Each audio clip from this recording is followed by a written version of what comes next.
दुनिया के लोगों को शायद मालूम नहीं है, यह मार्गशीर्ष मास है। एक ऐसा महीना, यह मार्गशीर्ष मास एक ऐसा महीना है जिस महीने में आद्रा नक्षत्र के समय, शिव महापुराण की कथा कहती है कि आद्रा नक्षत्र में ब्रह्मा और भगवान विष्णु दोनों ने भगवान शंकर की दिव्य ज्योति शिवलिंग का प्रथम दर्शन किया था। ऐसा पवित्र मास मार्गशीर्ष मास।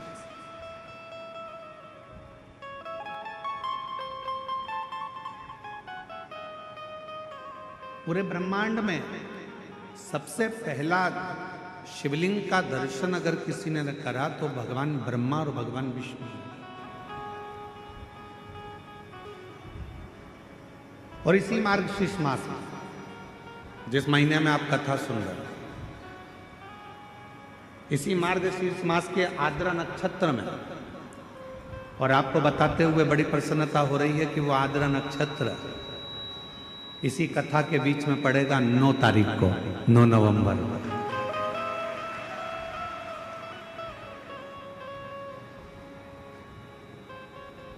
अब लगता है ना कि कवर्धा वालों ने कोई ना कोई ऐसा पुण्य जरूर करा है कि भगवान शंकर की कृपा तो हो रही है, साथ में ब्रह्मा की और नारायण की कृपा भी इन पर हो रही है, जो आद्रा नक्षत्र के समय पर ये पवित्र कथा को श्रवण कर। शिव महापुराण में तो यहाँ तक वर्णन किया गया है कि यदि मार्गशीर्ष मास के आद्रा नक्षत्र के दिन ब्रह्म मुहूर्त से लेकर शाम को प्रदोष काल तक अगर कोई एक बार भी भगवान शंकर के शिवलिंग का दर्शन कर लेता है तो उसकी जिंदगी में उसने कितने भी व्रत करे हो, उपास करे हो, उन व्रतों में, उन उपासों में अगर कोई त्रुटि रह गई हो, कोई गलती हो गई, कोई यज्ञ करा, अनुष्ठान करा, साधना करी, तप करा, व्रत करा, दान करा, पुण्य करा, सत्कर्म करा, उसमें अगर कोई त्रुटि रह जाती है, कोई कमी रह जाती है, कुछ छूट गया होता है, तो केवल मार्गशीर्ष मास के आद्रा नक्षत्र के दिन भगवान शंकर के शिवलिंग का दर्शन कर लेने से वो सारी त्रुटियां समाप्त हो जाती है और शिव की कृपा।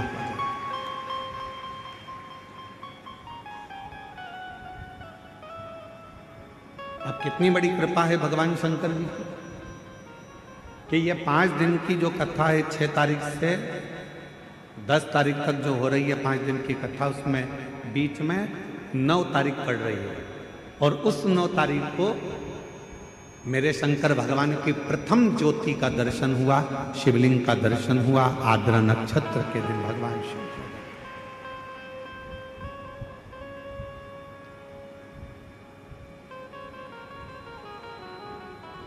हम निवेदन करेंगे सभी सनातनियों से, सभी शिव भक्तों से, चाहे आप राम जी की आराधना करते हो, चाहे आप भगवान ब्रह्मा की आराधना करते हो, चाहे आप कृष्ण की आराधना करते हो, चाहे आप किसी भी देवी देवता की आराधना करते हो, पर 9 नवंबर आद्रा नक्षत्र के दिन मार्गशीर्ष मास के अंतर्गत 9 नवंबर को आद्रा नक्षत्र में शंकर जी के मंदिर में जाकर दर्शन एक बार अवश्य करो और भगवान शिव की कथा का रिस्पान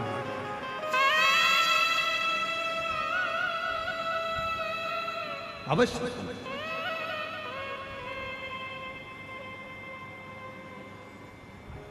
और शंभु शरणे मांगू घड़ी दुख काटो दया कर दर्शन।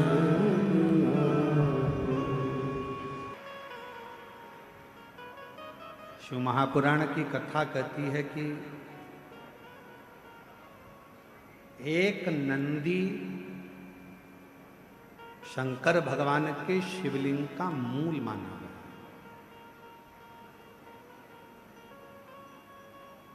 कभी अगर आप लोग द्वारका जाएं तो गोवत्स तीर्थ का दर्शन अवश्य करें, जहां पर भगवान शंकर के शिवलिंग में नंदी की प्रतिबिंबता दर्शित होती है।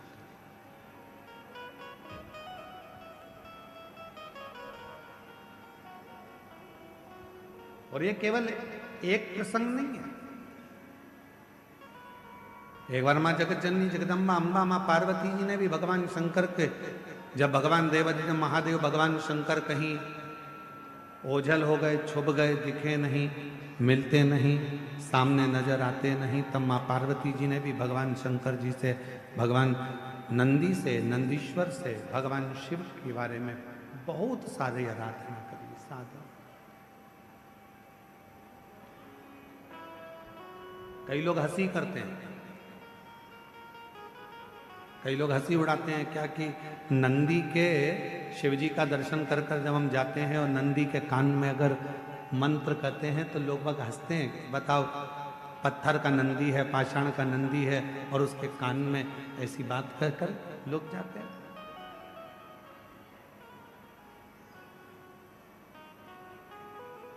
शिव महापुराण की कथा कहती है, अगर किसी नारी का गर्भ 2-3 महीने का होकर या 2-4 महीने का होने के बाद अगर गर्भ अवर्षण हो जाता है, बच्चा नहीं दे पाता है, फिर बच्चा ठहरता है, फिर बच्चा चले जाता है, गर्भ ठहर ही नहीं पाता है, उस नारी को नंदीश्वर महादेव का स्मरण करना चाहिए।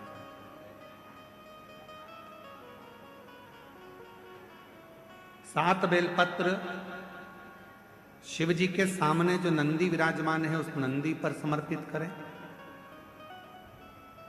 घर में थोड़ा सा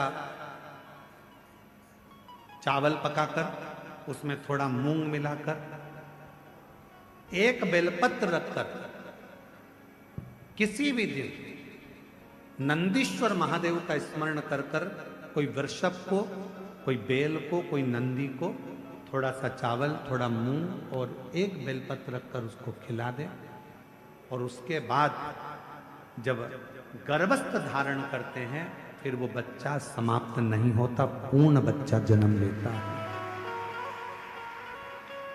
और उसका भी कथा यहाँ, उसका भी पत्र यहाँ पर देखो, उसका भी पत्र कहीं बैठे हों तो आ सकते हैं। शंकर शंकर है, वो घड़दानी, वो घड़दानी है। एक विश्वास, एक भरोसा, एक दृढ़ता शिव के प्रति। शिव महापुराण की कथा कहती है, भगवान शंकर का चरित्र कहता है, शिव तत्व कहता है। स्वयं मां जगतजननी जगदम्बा नंदी के पास बैठकर नंदी से अपने हृदय की बात कहती हैं।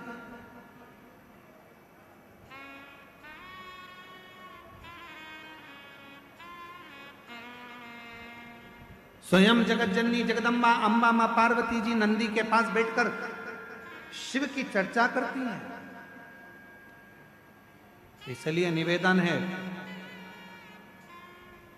यदि कभी मौका लगे आपकी जिंदगी में, कभी जीवन में अगर ऐसा लगे कि बहुत दुख है, बहुत तकलीफ है, बहुत कष्ट है, एक बेलपत्र अपने हाथ में रखो, उल्टे हाथ में, सीधे हाथ से उस बेलपत्र पर अपना हाथ रखिए, नंदीश्वर महादेव का स्मरण करिए, 7 बार श्री शिवाय नमस्तुभ्यम कहिए, फिर उस बेलपत्र को सीधे हाथ में रहकर, जो नंदी शिव जी के मंदिर में है, दोनों सींग है, उस सींग के ठीक पीछे नंदी का उभरा हुआ भाग है, उस भाग पर नंदीश्वर शिवलिंग का स्मरण कर कर बेलपत्र को चढ़ा दो। इस टंडी का भाग पूंछ की ओर होना चाहिए, पत्ते का भाग मुख की ओर हो, और उस बेलपत्र को बाबा के चढ़ाकर, कितना भी दुख हो जिंदगी में, कितना भी कष्ट हो, नंदीश्वर महादेव का जब स्मरण आप करने लगते हो तो धीरे धीरे वो दुख कटना प्रारंभ हो जाता है, शिव हाथ पकड़ना प्रारंभ। नंदीश्वर शिव ओघड़दानी है।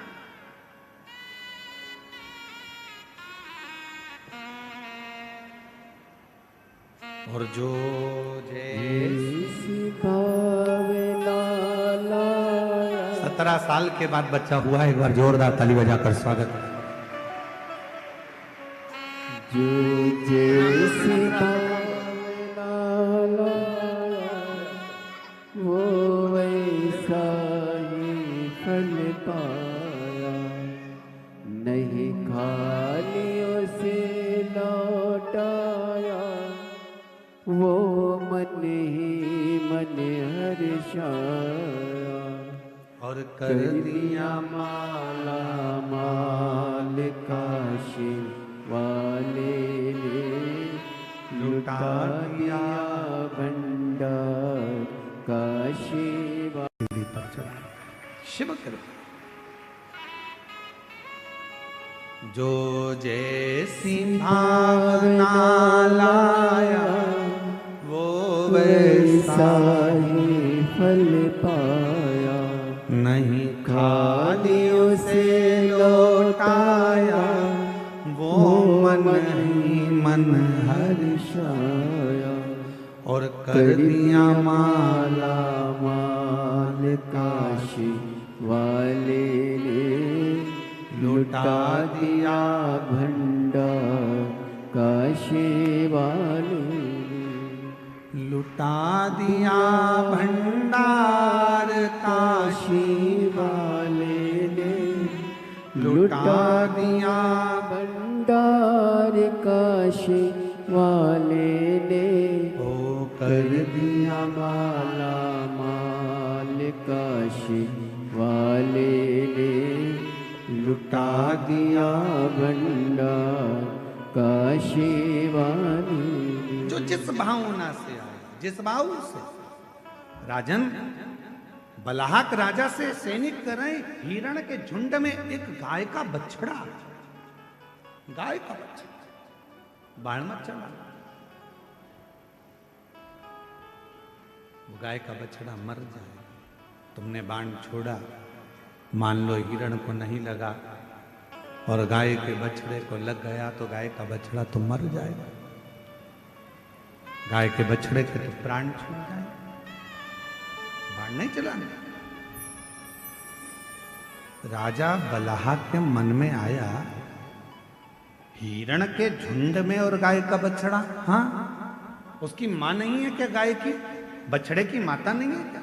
नहीं, बछड़े की मां गाय माता तो नहीं दिखी, गौ माता तो नजर नहीं है, पर बछड़ा जरूर दिखता है। चलो मैं चलकर देखता। बलाहक राजा आए और बलाहक राजा ने हिरण के झुंड को जो देखा तो हिरण का झुंड भागते भागते भागते भागते पेड़ों की छांव में झाड़ी में जाकर छुप गया। गाय का बछड़ा भी उसी में जाकर छुप गया। गाय का बछड़ा।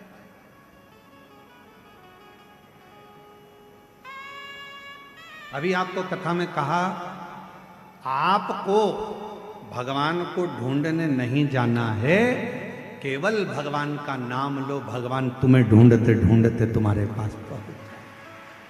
परमात्मा तुम्हें नहीं जाना है, भगवान स्वयं आता है। दुख आ गया, तकलीफ आ गई, कष्ट आ गया, बीमारी आ गई, बहुत बड़ा तकलीफ आ गई, तुम जाओ कहां? शिव के मंदिर। तुम कहां जाओ? शंकर के मंदिर। तुम्हारे घर के पास में जो शिवालय है, शिव का मंदिर है, एक लोटा जल चढ़ाना प्रारंभ कर दो। शंकर के मंदिर में जाकर प्रार्थना करना प्रारंभ कर दो, शिव से निवेदन करना प्रारंभ कर दो, मंदिर में झाड़ू पोछा करना प्रारंभ कर दो। फिर वो तुम्हें ढूंढता ढूंढता तुम्हारे दुख मिटाने के लिए जरूर आए, तुम्हारी तकलीफ मिटाने के लिए जरूर आए, कष्ट मिटाने के लिए जरूर आए। शिव महापुराण के कथा के पंडाल में पहुंचे हो, भगवान शंकर की ये 5 दिन की कथा तुम्हें इस पवित्र अवसर पर श्रवण करने का सौभाग्य मिला है। पंडाल में बैठकर कथा श्रवण कर रहे हो, तुम्हें लगता है कि तुम कथा सुन रहे हो, तुम्हें लगता है हम कथा में गए हैं, तुम्हें लगता है कि तुम शंकर की कथा सुनने के लिए गए हो, पर याद रखना तुम कथा में नहीं गए हो। शंकर भगवान को तुम्हारी मन की मनोरथ, कोई कामना पूरी करना होगी तो तुम्हें पकड़कर कथा में लेकर आओ। उसकी आपकी मन की इच्छा पूर्ण करना होगी तो परमात्मा आपको यहां लेकर आ गए। एक पत्र है, देखिए, एक पत्र देखो।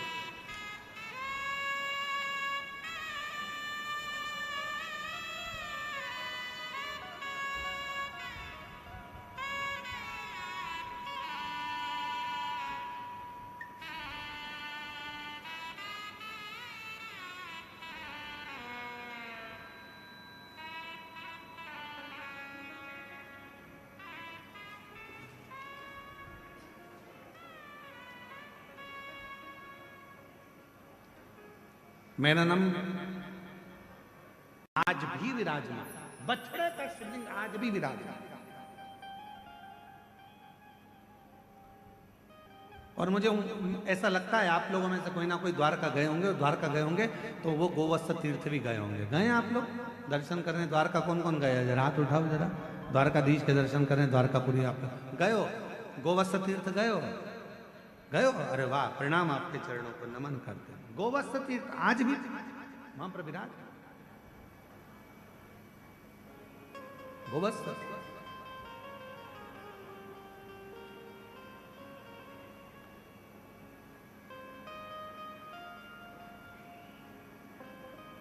गाय के बछड़े में, स्वयं गाय के बछड़े से भगवान शिव का शिवलिंग प्रकट हो।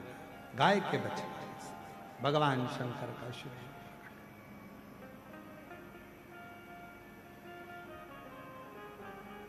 राजा ने विचार करा, अब इसको लेकर